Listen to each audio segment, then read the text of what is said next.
തലസ്ഥാനത്തെ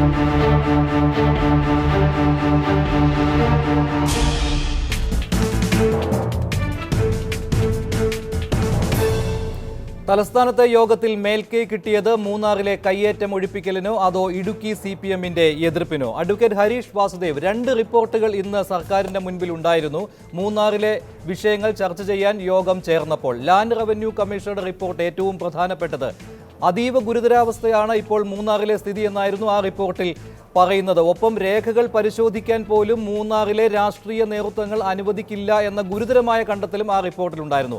ഈ റിപ്പോർട്ട് ഇന്ന് തലസ്ഥാനത്ത് ചേർന്ന യോഗം പരിഗണിച്ചു. അതേപോലെ തന്നെ നിയമസഭാ സമിതിയുടെ കണ്ടെത്തൽ പരിഗണിച്ചു. ഒപ്പം റവന്യൂ മന്ത്രി ഇ ചന്ദ്രശേഖരന്റെ വാക്കുകൾ, അതായത് മൂന്നാറിൽ മുഖം നോക്കാതെ കയ്യേറ്റം ഒഴിപ്പിക്കൽ ഉണ്ടാകുമെന്ന്, ഇതേതെങ്കിലും കേട്ടതായും കണ്ടതായും ഭാവിച്ചിട്ടുണ്ടോ ഇന്ന് തലസ്ഥാനത്ത് ചേർന്ന മുഖ്യമന്ത്രി അധ്യക്ഷനായ യോഗത്തിൽ?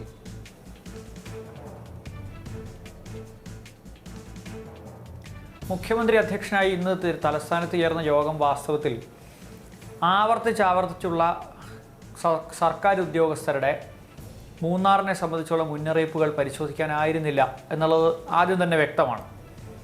മുഖ്യമന്ത്രി ഇന്ന് യോഗം വിളിച്ചത് Munnar sub collector, Devikulam sub കളക്ടർക്കെതിരായി CPM നടത്തുന്ന സമരം, അതുമായി ബന്ധപ്പെട്ട് മുന്നണിയിലുണ്ടായ അഭിപ്രായ വ്യത്യാസം, മൂന്നാറിലെ മൊത്തത്തിൽ ഇടുക്കിയിലെയും ഭൂമി പ്രശ്നങ്ങൾ ചർച്ച ചെയ്യുക എന്നുള്ള ഉദ്ദേശത്തിലാണ്. അതുകൊണ്ട് തന്നെ ലാൻഡ് റവന്യൂ കമ്മീഷണർ ഇപ്പോൾ കൊടുത്ത റിപ്പോർട്ടോ, നേരത്തെ Idukki superintendent of police government കൊടുത്ത റിപ്പോർട്ടോ, നേരത്തെ ജില്ലാ കളക്ടർമാർ നേരത്തെ പല പ്രാവശ്യങ്ങളിലായി കൊടുത്ത റിപ്പോർട്ടോ, നിവേദിത പി ഹരൻ കമ്മിറ്റി റിപ്പോർട്ടോ തുടങ്ങി മൂന്നാറിനെ ബാധിക്കുന്ന ഒരു അടിസ്ഥാന ഭരണ പ്രശ്നങ്ങളും ഇന്ന് ചർച്ചയ്ക്ക് വന്നിട്ടില്ല. പുറത്തുനിന്ന് നോക്കുമ്പോൾ മുഖ്യമന്ത്രിയുടെ പ്രസ്താവന പോലും വളരെ കാഷ്വലും വളരെ ഉപരിപ്ലവമായ പ്രസ്താവനയാണ്. ഈ സർക്കാരിന് ഇത്തരം കാര്യങ്ങളിൽ ശക്തമായ നിലപാടുണ്ട് എന്ന് പറയുമ്പോഴും മുഖ്യമന്ത്രിയുടെ ഫേസ്ബുക്ക് പോസ്റ്റിൽ പറയുന്നത് അവിടെ ആവശ്യമില്ലാത്ത കെട്ടിടങ്ങൾ ഇനി പണിയില്ല എന്നാണ്. ആരാണ് ആവശ്യം തീരുമാനിക്കുക? അപ്പോൾ ഇതെല്ലാം പരിശോധിക്കുമ്പോൾ അവിടെ ഉദ്യോഗസ്ഥരെ മാറ്റണ്ട എന്ന തീരുമാനം ഇന്നത്തെ മീറ്റിങ്ങിൽ വന്നു എന്നുള്ളത് ഒഴിച്ചാൽ അവിടുത്തെ ഭൂമി പ്രശ്നം കയ്യേറ്റം മാത്രമല്ല, നിരവധി വൻകിട കെട്ടിടങ്ങൾ അവിടെ പണിതിരിക്കുന്നത് കൃഷിക്ക് കൊടുത്ത പട്ടയഭൂമിയിൽ പട്ടയം ലംഘിച്ചുകൊണ്ടാണ്. അടിസ്ഥാന രേഖ ഉദ്യോഗസ്ഥരെ മാറ്റേണ്ട എന്ന തീരുമാനം അത് വളരെ പ്രധാനപ്പെട്ട ഒരു തീരുമാനം തന്നെയല്ലേ അഡ്വക്കേറ്റ് ഹരീഷ് വാസുദേവ്? ഇടുക്കിയിലെ പ്രത്യേകിച്ച് മൂന്നാറിലെ CPM നേതൃത്വത്തിന്റെ ഏറ്റവും വലിയ ആവശ്യമായിരുന്നു കയ്യേറ്റങ്ങൾക്കെതിരെ ചങ്കൂറ്റത്തോടെ നടപടിയെടുക്കുന്ന ദേവികുളം സബ് കളക്ടർ ശ്രീറാം വെങ്കിട്ടരാമനെ മാറ്റണം എന്ന്. അദ്ദേഹത്തിനെതിരെ തെറിവിളി സമരമാണ് അവിടെ നടന്നു വന്നത്. അദ്ദേഹത്തിന് പുറത്തിറങ്ങി നടക്കാൻ പറ്റാത്ത സാഹചര്യമാണ് അവിടെ സമരക്കാർ ഉണ്ടാക്കിയിരുന്നത്. താങ്കൾ പറഞ്ഞല്ലോ ഈ സമരം തീർക്കുവാൻ വേണ്ടിയാണ് ഇന്നത്തെ യോഗം വിളിച്ചത് എന്ന്. അപ്പോൾ ഈ സബ് കളക്ടറെ മാറ്റില്ല എന്ന പ്രഖ്യാപനം മുഖ്യമന്ത്രി നടത്തുകയുണ്ടായി എന്ന് മാത്രമല്ല, മുഖ്യമന്ത്രി ഇങ്ങനെ പറഞ്ഞത് അനുസരിക്കേണ്ടി വന്നു ഇടുക്കിയിലെ CPM-ന്, പ്രത്യേകിച്ച് മൂന്നാറിലെ CPM നേതൃത്വത്തിന്. അപ്പോൾ പിന്നെ മുഖ്യമന്ത്രിയുടെ വാക്കുകൾ വെറുതെ അങ്ങോട്ട് തള്ളിക്കളയാൻ പറ്റുമോ? മേൽക്കൈ കിട്ടിയത് കയ്യേറ്റം ഒഴിപ്പിക്കലിന് കൂടിയല്ലേ?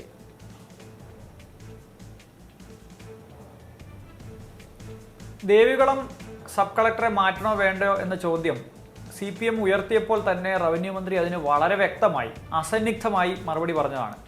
മാറ്റാൻ ഉദ്ദേശിക്കുന്നില്ല, അല്ലാതെ മുഖ്യമന്ത്രി തീരുമാനിക്കട്ടെ എന്നല്ല പറഞ്ഞത്. അതിന് സംശയമുണ്ടോ ഇല്ലയോ എന്ന ചോദ്യത്തിന് മാതൃഭൂമി ന്യൂസിനോട് എനിക്ക് തോന്നുന്നു ആ വകുപ്പ് കൈകാര്യം ചെയ്യുന്ന പാർട്ടിയുടെ കേരളത്തിലെ അനിഷേധ്യനായ നേതാവ് കാനം രാജേന്ദ്രൻ വളരെ വ്യക്തമായി പറഞ്ഞു, മൂന്നാർ RDOയെ അല്ലെങ്കിൽ സബ് കളക്ടറെ മാറ്റാൻ ഉദ്ദേശിക്കുന്നില്ല എന്ന്. റവന്യൂ വകുപ്പ് കൈകാര്യം ചെയ്യുന്നത് CPI ആണ്. CPIയുടെ വകുപ്പിൽ കയറി മുഖ്യമന്ത്രി അങ്ങനെ ഒരു മാറ്റം നടത്താൻ മാത്രം ഒരു അത്ര സീരിയസ് ആണ് ഇഷ്യൂ എന്നെനിക്ക് തോന്നുന്നില്ല. മുഖ്യമന്ത്രി സ്വാഭാവികമായും ഇടപെടേണ്ട ഒരു വിഷയമല്ല ഒരു ഉദ്യോഗസ്ഥൻ റവന്യൂ വകുപ്പിൽ എവിടെ ഇരിക്കണം എന്നുള്ള കാര്യം. അതുകൊണ്ട് തന്നെ മുഖ്യമന്ത്രി ഇന്ന് മൂന്നാർ സബ് കളക്ടറെ മാറ്റും എന്ന് ആരെങ്കിലും കരുതിയിട്ടാണ് ആ മീറ്റിങ്ങിന് വന്നതെന്ന് ഞാൻ കരുതുന്നില്ല. അത് മുന്നണിയിൽ ഉണ്ടാക്കാൻ പോകുന്ന വലിയ ചലനം, അത് പൊതുസമൂഹത്തിൽ ഉണ്ടാക്കാൻ പോകുന്ന ചലനം, ഇതൊക്കെ മുഖ്യമന്ത്രിക്കും അറിയാവുന്നതാണ്. അതുകൊണ്ട് മൂന്നാർ സബ് കളക്ടറെ മാറ്റാം എന്ന് കരുതി ആരെങ്കിലും ചർച്ചയ്ക്ക് പോയി എന്ന് നമ്മൾ വിചാരിക്കുന്നത് ശരിയല്ല. അങ്ങനെയാണെങ്കിൽ അവിടെ ഒരു ഒത്തുതീർപ്പ് മാത്രമാണ് ഉണ്ടായത്. അഡ്വക്കേറ്റ് ജയശങ്കർ, തൽക്കാലം ഇടുക്കി CPM-നും മൂന്നാറിലെ CPM നേതൃത്വത്തിനും ഒന്നും കേടുപാടുകൾ പറ്റാതെയുള്ള ഒരു ഒത്തുതീർപ്പ് ധാരണ മാത്രമാണോ ഇന്ന് തലസ്ഥാനത്തെ ഈ യോഗത്തിൽ ഉണ്ടായത്? മൂന്നാറിൽ കയ്യേറ്റങ്ങൾ ഉണ്ടാവുകയില്ല, അതിനെതിരെ ശക്തമായ നടപടിയെടുക്കുമെന്ന് മുഖ്യമന്ത്രി ഇന്ന് വ്യക്തമാക്കുമ്പോഴും ഒഴിപ്പിക്കൽ എന്ന വാക്ക് പോലും അദ്ദേഹം അവിടെ സ്വീകരിച്ചില്ല. ഇടുക്കി സബ് കളക്ടറെ, മൂന്നാർ ദേവികുളം സബ് കളക്ടറെ മാറ്റില്ല, അത് ശരി തന്നെയാണ്. എങ്കിലും ഇനി അങ്ങോട്ട് അദ്ദേഹത്തിൻ്റെ കൈകൾ സ്വതന്ത്രമായി പ്രവർത്തിക്കാൻ അനുവദിക്കുമെന്ന് കരുതാൻ പറ്റുമോ മുഖ്യമന്ത്രിയുടെ ഈ പ്രഖ്യാപനത്തിലൂടെയും മൂന്നാർ CPM നേതൃത്വം മുഖ്യമന്ത്രിയുടെ വാക്ക് വിശ്വസിച്ച് സമരം പിൻവലിച്ച ഈ നടപടിയിലൂടെയും? അല്ല, ഇവിടെ ഹരീഷ് വാസുദേവൻ പറഞ്ഞ അഭിപ്രായത്തോട് ഞാൻ യോജിക്കുകയാണ്. നമ്മൾ ഒരു കോമൺ സെൻസ് വെച്ച് ആലോചിക്കുമ്പോൾ കാണാവുന്ന ഒരു കാര്യം എന്താണ്, ഈ മൂന്നാറിലെ കയ്യേറ്റം ഒഴിപ്പിക്കുന്നതിന് ധീരമായ നടപടി സ്വീകരിച്ചിട്ടുള്ള ദേവികുളം സബ് കളക്ടറെ ഇപ്പോഴും മാറ്റുകയാണെങ്കിൽ അതുണ്ടാക്കാൻ പോകുന്ന രാഷ്ട്രീയമായ പ്രത്യാഘാതം എന്തായിരിക്കും? ഇന്നലെ കുമ്മനം രാജശേഖരൻ മൂന്നാർ സന്ദർശിക്കുന്നു, ഇന്ന് രമേശ് ചെന്നിത്തല സന്ദർശിക്കുന്നു, ഇനി അടുത്ത ദിവസം ഒരുപക്ഷെ VS അച്യുതാനന്ദൻ തന്നെ അവിടെ സന്ദർശിക്കാനുള്ള സാധ്യത മുന്നിൽ നിൽക്കുന്നു. അങ്ങനെ ഒരു സാഹചര്യത്തിൽ ഈ സബ് കളക്ടറെ നിർബന്ധമായും മാറ്റണം, CPIയുടെ അഭിപ്രായം തിരുത്തണം എന്ന് പറഞ്ഞ് മന്ത്രി ചന്ദ്രശേഖരൻ്റെ ചെവിക്ക് പിടിച്ച് ഈ സബ് കളക്ടറെ നീക്കം ചെയ്യുകയാണെങ്കിൽ അത് പൊതുസമൂഹത്തിന് നൽകാൻ പോകുന്ന സന്ദേശം എന്തായിരിക്കും? വളരെ വ്യക്തമല്ലേ? അതറിയാത്ത ആളെന്നല്ലോ മുഖ്യമന്ത്രി. അപ്പോൾ മുഖ്യമന്ത്രി ഇടുക്കിയിൽ നിന്ന് വന്ന സഖാക്കളോട് പറഞ്ഞു ഈ പരിപാടി കൊണ്ട് അധികം മുമ്പോട്ട് പോയാൽ സംഗതി പ്രശ്നമാവും. അപ്പോൾ എല്ലാവരുടെയും മുഖം രക്ഷിക്കുന്ന ഒരു നടപടിയാണ് ഇപ്പോൾ അദ്ദേഹം സ്വീകരിച്ചത്. പരിസ്ഥിതി സംരക്ഷിക്കും എന്ന് പറഞ്ഞപ്പോൾ ആ കയ്യേറ്റക്കാരെ എതിർക്കുന്ന ആളുകൾക്ക് ചെറിയൊരു സമാധാനമായി. ദേവികുളം സബ് കളക്ടറെ മാറ്റുകയില്ല എന്ന് പറഞ്ഞപ്പോൾ പൂർണ്ണ തൃപ്തിയായി.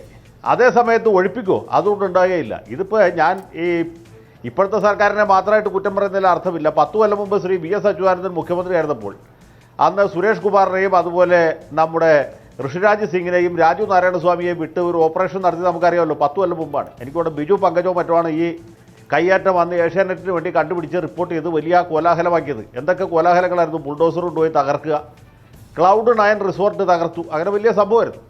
പക്ഷേ എന്ത് സംഭവിച്ചു? അവസാനം ഇത് പകുതി വഴിക്ക് വെച്ചല്ല തുടങ്ങിയ വഴിക്ക് തന്നെ നിന്നു.